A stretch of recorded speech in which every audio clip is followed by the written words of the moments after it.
On profite de cette semaine européenne de la réduction des déchets pour en parler dans Dame Nature et elle est très bien placée pour en parler.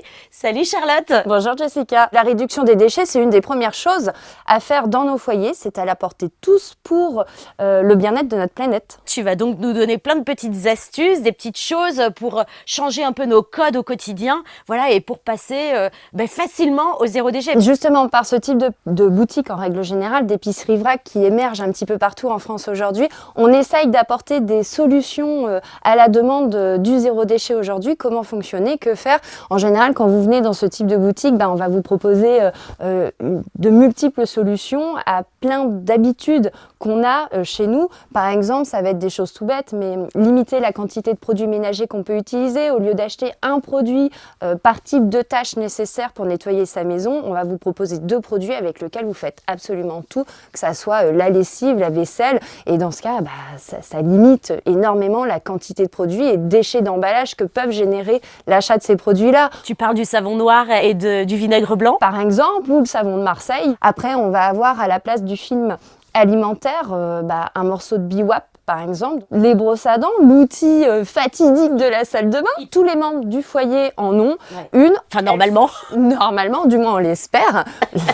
Là, en boutique, moi, j'ai une brosse à dents faite de plastique recyclé. Et ce qui est top, c'est qu'elle est recyclable à l'infini. On récupère par exemple les brosses usagées et avec le recyclage de ces brosses, on recrée des brosses à dents et ça va à l'infini et c'est un cercle fermé. Charlotte, l'éponge aussi, tu sais, les éponges qu'on a l'habitude d'utiliser, ça se jette et du coup ça fait des déchets. C'est vrai, dès qu'elles sont un petit peu abîmées, on les met à la poubelle alors qu'il existe des alternatives, soit des éponges en fibres végétales qui vont au compost et qui sont top et déjà qui tiennent beaucoup plus longtemps, ou des éponges faites avec certains cotons, certaines matières que vous pouvez mettre au compost et qui restent toutes douces avec des cotons Ecotex par exemple, ça c'est le top, qui sont faites par des petites couturières locales, donc que vous avez à côté de la maison, qui viennent pas du fin fond du monde et qui limitent le transport et voilà, et le gaspillage en toute ressource. La paille aussi, ça pollue vachement, c'est du plastique aussi en général, donc maintenant il y a plein de pailles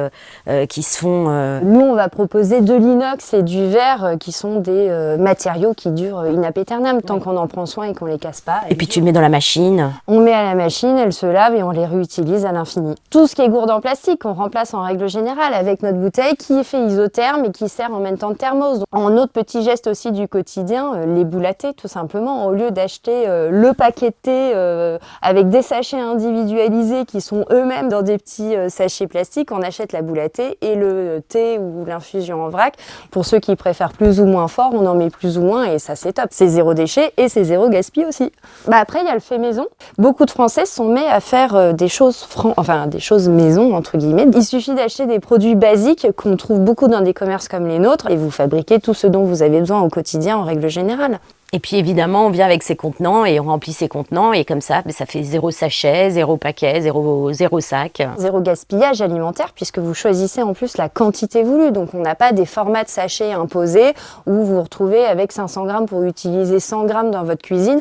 Là au moins, dans votre recette, vous avez besoin de 200 grammes, vous venez prendre 200 grammes. Toutes les communes aujourd'hui sont fournies en bouchées, en fromager, en crémé. Ils sont tous équipés maintenant pour accepter la vague du zéro déchet, c'est-à-dire qu'ils acceptent tous les contenants. Et ça, c'est un petit geste qui est zéro déchet et zéro gaspillage. Charlotte, la réduction des déchets, c'est aussi se fournir en local. Le fait de marcher en local, pour nous également au niveau de nos producteurs, nous limitons nos commandes et nous faisons des plus petits réassorts en fonction vraiment de notre besoin. Ce principe nous permet de limiter le stock en boutique et donc d'éviter également un gaspillage de produits qui seraient trop longs à vendre et dont on arriverait à un terme de péremption rapidement. Donc non seulement on fait vivre une économie locale et ça permet de créer une économie circulaire. Et le gaspillage, c'est des déchets aussi. Voilà. Tout à fait. Bouclé.